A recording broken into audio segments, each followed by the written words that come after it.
सुनो ना, अगर अभी तक सब्सक्राइब नहीं किया है तो प्लीज़ सब्सक्राइब कर लो। Hello friends, welcome to Draupadi's kitchen. चलिए आज को स्मार्ट कुकिंग करते हैं। फ्रेंड्स, आज मैं आप लोगों के साथ शेयर करने वाली हूँ इंडियन डेजर्ट केसर रबड़ी खीर रेसिपी। रबड़ी जो खाए हैं उनको तो पता है, वो लच्छेदार रबड़ी जब मुंह में आती है कितने मज़ा आ जाता है। और जिन्होंने अभी तक नहीं खाया है वो आज मेरे साथ सीख लीजिए।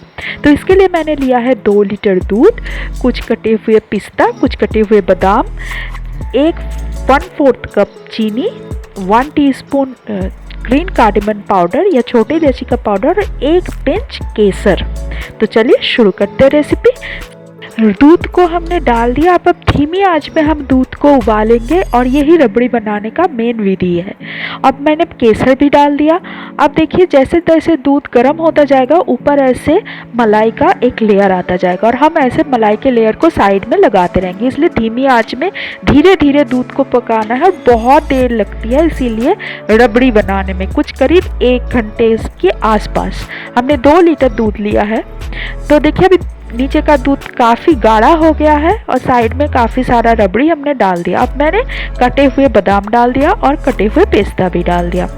अब मैं इसमें डालूंगी जो छोटी इलायची पाउडर और चीनी 1/4 कप। अब देखिए ये साइड में जो रबड़ी जो या मलाई जो हमने जमा किया था वो काफ़ी सूख गए हैं।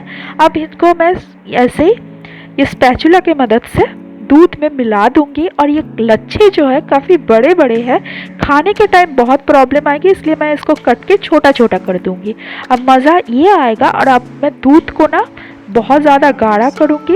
ये मैं इसलिए कर रही हूँ क्योंकि मुझे गाढ़ी रबड़ी पसंद है। जिनको लिक्विड टाइप की पसंद है उसको दूध ज़्यादा गाढ़ा करने की ज़रूरत नहीं है। मैं थोड़ा और गाढ़ी करूँगी ताकि जब मैं एक स्पून आप जब मुंह में डालोगे तो हर टाइम आपको मलाई का वो जमे हुए मलाई भी मिलेगा दूध के साथ और बहुत मज़ा आएगा। तो ज़रूर घर पे ट्राई करिए। मुझे ज़रूर कमेंट करके बताइएगा कैसा लगा आज की recipe. Thank you for watching friends.